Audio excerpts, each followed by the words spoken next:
Hello दोस्तों, मैं आप सभी का स्वागत करती हूं अपने चैनल कहानी विद कौर में। आज जो मैं आपको कहानी बताने जा रही हूं वो यशपाल जी के द्वारा लिखी हुई कहानी है जिसका शीर्षक है अखबार में नाम। और अगर अभी तक आपने मेरे चैनल को सब्सक्राइब नहीं किया है तो प्लीज़ आप मेरे चैनल को सब्सक्राइब कर लें और वीडियो अच्छी लगे तो उसे लाइक भी करें। तो आइए कहानी शुरू करते हैं। जून का महीना था, दोपहर का समय और धूप कड़ी थी। ड्रिल मास्टर साहब ड्रिल करा रहे थे। मास्टर साहब ने लड़कों को एक लाइन में खड़े होकर डबल मार्च करने का ऑर्डर दिया। लड़कों की लाइन ने मैदान का एक चक्कर पूरा कर दूसरा आरंभ किया था कि अंतराम गिर पड़ा। मास्टर साहब ने पुकारा, हॉल्ट! लड़के लाइन से बिखर गए। मास्टर साहब और दो लड़कों ने मिलकर अंतर को उठाया और बरामदे में ले गए। मास्टर साहब ने एक लड़के को दौड़कर पानी लाने का हुक्म दिया। दो तीन लड़के स्कूल की कॉपियां लेकर अंतर को हवा करने लगे। अंतर के मुंह पर पानी के छींटे मारे गए। उसे होश में आते आते हेडमास्टर साहब भी आ गए और अंतरराम के सिर पर हाथ फेरकर पुचपुचाकर उन्होंने उसे तसल्ली दी। स्कूल का चपरासी एक टांगा ले आया। दो लड़कों के साथ ड्रिल मास्टर अंतर को घर पहुंचाने गए। स्कूल भर में अंतरराम के बेहोश हो जाने की खबर फैल गई। स्कूल में सब लोग उसे जान गए। लड़कों के धूप में दौड़ते समय गुरदास लाइन में अंतरराम से दो लड़कों के बाद था। यह घटना और कांड हो जाने के बाद वह सोचता रहा, अगर अंतरराम की जगह वही बेहोश होकर गिर पड़ता, वैसे ही उसे चोट आ जाती तो कितना अच्छा होता। आह भरकर उसने सोचा, सब लोग उसे जान जाते और उसकी खातिर होती।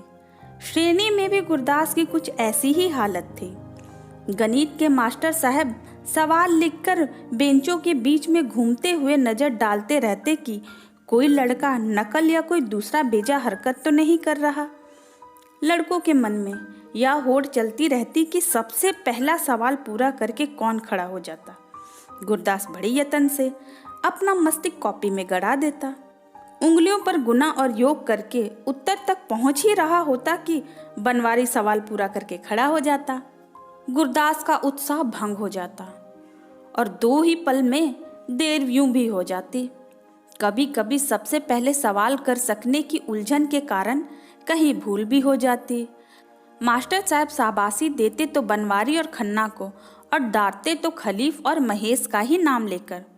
महेश और खलीफ ना तो केवल कभी सवाल पूरा करने की चिंता करते बल्कि उसके लिए लज्जित भी ना होते। नाम जब कभी लिया जाता तो बनवारी, खन्ना, खलीफ और महेश का ही, गुरदास बेचारे का कभी नहीं। ऐसी ही हालत व्याकरण और अंग्रेजी की क्लास में भी होती। कुछ लड़के पढ़ाई लिखाई में बहुत तेज होने की प्रशंसा पाते और कोई डांट फटकार के प्रति निवदंत होने के कारण बेंच पर खड़े कर दिए जाने से लोगों की नज़र में चढ़कर नाम कमा लेते। गुरदास बेचारा दोनों तरफ से ही बीच में रह जाता। इतिहास में गुरदास की विशेष रुचि थी। शेरशाह सूरी और खिलजियों की चढ़ाइयाँ और अकबर के शासन के वर्णन उसके मस्तिष्क में सचित होकर चक्कर काटते रहते। वैसे ही शिवाजी के अनेक किले जीतने के वर्णन भी। वह अपनी कल्पना में अपने आप को शिवाजी की तरह ऊंची नोकदार पगड़ी पहने, छोटी दाढ़ी रखे और वैसा ही चोगा पहने, तलवार लिए सेना के आगे घोड़े पर सरपट दौड़ता चला जाता देखता। इतिहास को यूं मंथर कर लेने या इतिहास में स्वयं समा जाने पर भी गुरदास को इन महत्वपूर्ण घटनाओं की तारीखें और सन याद न रहते थे, क्योंकि गुरदास के काल्पनिक ऐतिहासिक चित्रों की तारीखों और सनों का कोई स्थान ही न था। परिणाम यह होता कि इतिहास की क्लास में भी गुरदास को शाबाशी मिलना या उसके नाम पुकारे जाने का समय न आता। सबके सामने अपना नाम पुकारा जाता सुनने की गुरदास की महत्वाकांक्षाएं उसके छोटे से हृदय में इतिहास के अतीत के बोझ के नीचे दबकर सिसकती रह जाती। 30 पर ही इतिहास के मास्टर साहब का प्राय कहते रहना कि दुनिया में लाखों लोग मरते जाते हैं परंतु जीवन वास्तव में उन्हीं लोगों का होता है जो मरकर भी अपना नाम जिंदा छोड़ जाते हैं। गुरदास अपने माता पिता की संतानों में 3 बहनों का एक अकेला भाई था। उसकी माँ उसे राजा बेटा कहकर पुकारती थी। स्वयं पिता रेलवे के दफ्तर में साधारण क्लर्की करते थे। कभी कह देते थे कि उनका पुत्र ही उनका और अपना नाम कर जाएगा। ख्याति और नाम की कमाई के लिए इस प्रकार नियंत्रण दी जाती रहने वाली उत्तेजनाओं के बावजूद गुरदास श्रेणी और समाज में अपने आप को किसी अनाज की बोरी के करोड़ों एक ही दानों में से एक साधारण दाने से अधिक अनुभव ना कर पाता था। ऐसा दाना की बोरी को उठाते समय वह गिर जाए तो कोई ध्यान नहीं देता। ऐसे समय उसकी नित्य कुचली जाती, महत्वाकांक्षाएं चीख उठती कि बोरी के छेद से सड़क पर उसके गिर जाने की घटना ही ऐसा क्यों न हो जाए कि दुनिया जान ले कि वह वास्तव में कितना बड़ा आदमी है और उसका नाम मोटे अक्षरों में अखबार में छप जाए। गुरदास कल्पना करने लगता कि वह मर गया है, परंतु अखबारों में मोटे अक्षरों में छपे अपने नाम को देखकर मृत्यु के प्रति विद्यूप से मुस्कुरा रहा। मृत्यु उसे समाप्त ना कर सकी। आयु बढ़ने के साथ साथ गुरदास की नाम कमाने की महत्वाकांक्षाएं उग्र होती जा रही थी, परंतु उस स्वप्न की पूर्ति की आशा उतनी ही दूर भागती जान पड़ रही थी। बहुत बड़ी बड़ी कल्पनाओं के बावजूद वह अपने पिता पर कृपा दृष्टि रखने वाले एक बड़े साहब की कृपा से दफ्तर के केवल एक क्लर्क ही बन पाए। उन दिनों गुरदास अपने मन को समझाकर यह संतोष दे रहे थे कि उसके मोहल्ले के 1000 से अधिक लोगों में से किसी का भी तो नाम कभी अखबार में नहीं छपा।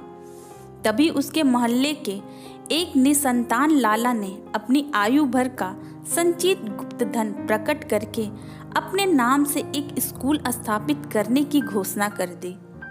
लाला जी का अखबार में केवल नाम ही प्रशंसा सहित नहीं छपा, उनका चित्र भी छपा।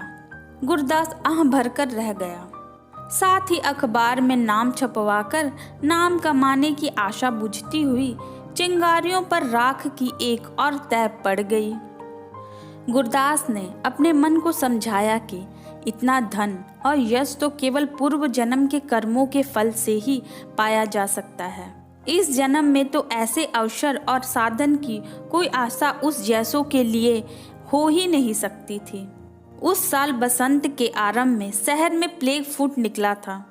दुर्भाग्य से गुरदास के गरीब मोहल्ले में गलियां कच्ची और तंग होने के कारण बीमारी का पहला शिकार उसी के मोहल्ले में दुलारे नाम का व्यक्ति हुआ।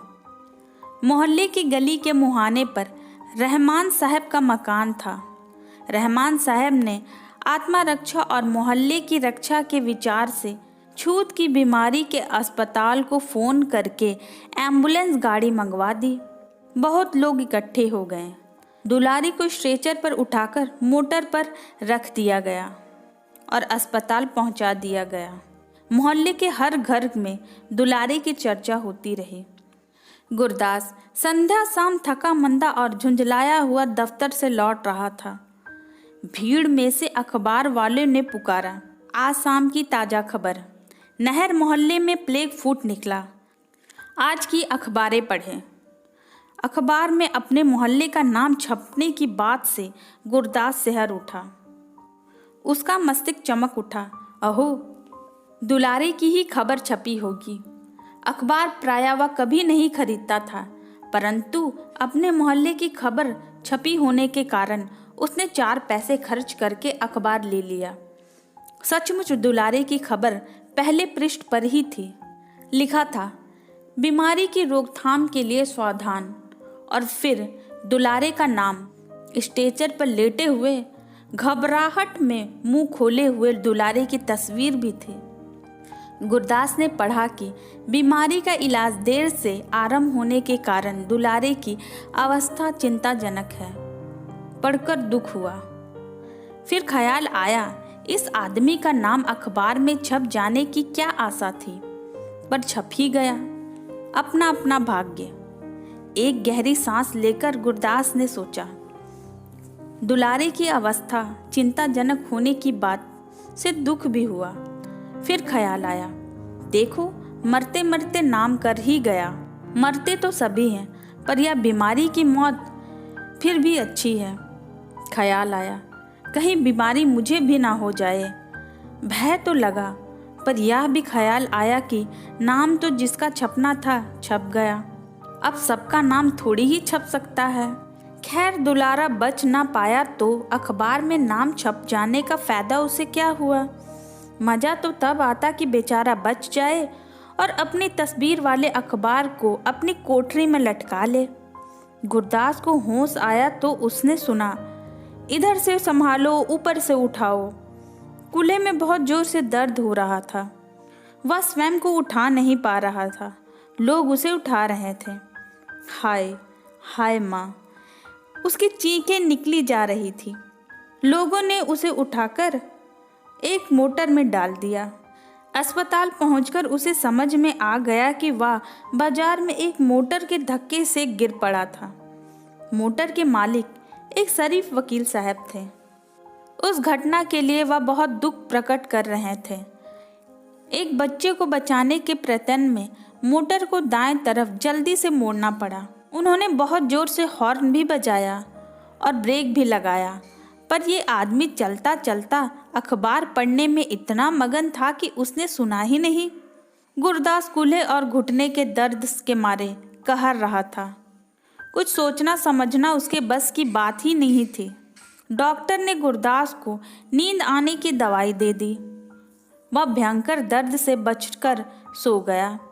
रात में जब उसकी नींद टूटी तो दर्द फिर होने लगा और साथ ही ख्याल भी आया कि अब शायद अखबार में उसका नाम छप ही जाएगा।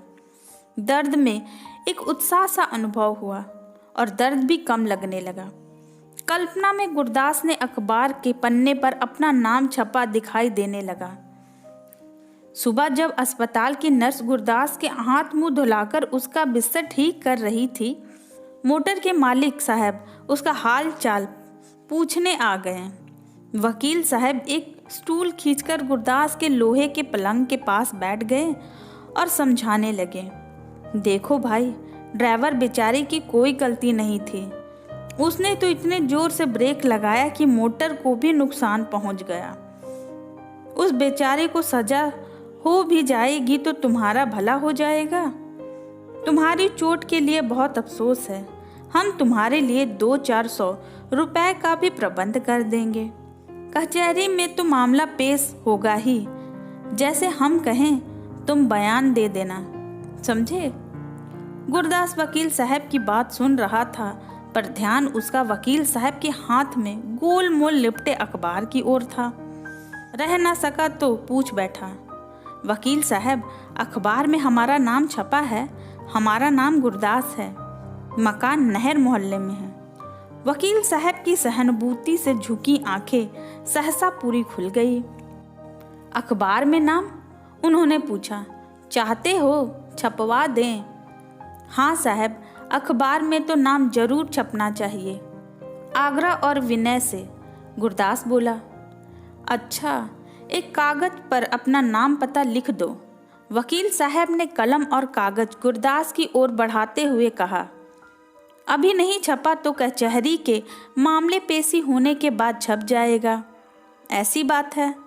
गुरदास को लंगड़ाते हुए ही कचहरी जाना पड़ा।